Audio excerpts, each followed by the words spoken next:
میں غور نہیں کیا. حسین نے کیا کہا؟ رباب بچے کو زمین پر رکھو. ارے اتنی جلدی زمین جہاں دانا نکلے تو مل جائے.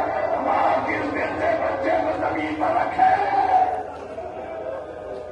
مگر حکم امام تھا. رباب نے میت رکھی. حسین نے کہا میں قبر کھودتا ہوں، میت تو بتاؤ. حسین قبر کھودتے رہے.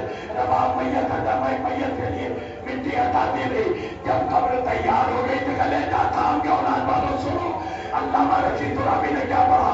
جب قبر تیار ہو گئی حسین نے کہا رباب میت کو اس قبر میں لٹاؤ. اب جیسے حسین نے اتنا کہا رباب قلبوں کو گر پڑی. مولا اتنا بڑا امتحان نہ لیجیے، میرے سینے میں ماں کا دل ہے.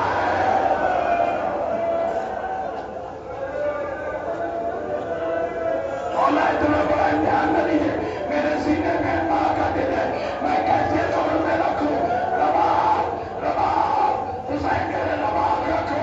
رباب رباب نہیں اٹھا پائی بھیا. مولا مجھے معاف کر دیجیے، اتنا بڑا امتحان نہ لیجیے. سنو حسین نے کیا کہا؟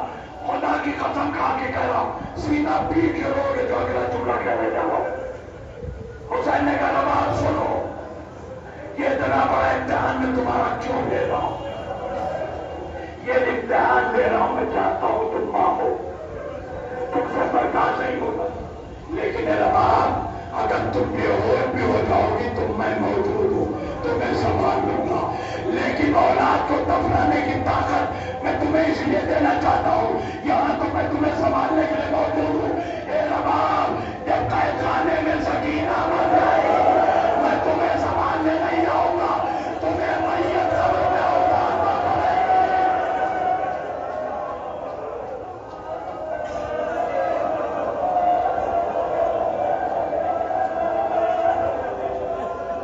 جزاک اللہ جزاک اللہ.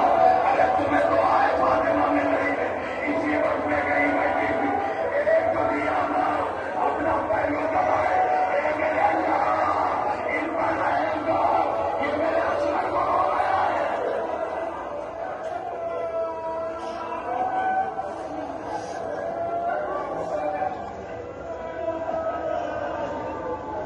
کارواں اب ہمت کر کے میت اٹھاؤ، قبر میں لٹاؤ. لرزتے ہوئے ہاتھوں سے مانگے اپنے لال کی میت قبر میں رکھ دی. حسین نے کہا رباب مٹی ڈالو. آیا خدا کسی ماں باپ پر یہ وقت نہ ڈالے جو کربلا میں حسین اور رباب کو پڑھا. حسین نے کہا رباب مٹی ڈالو.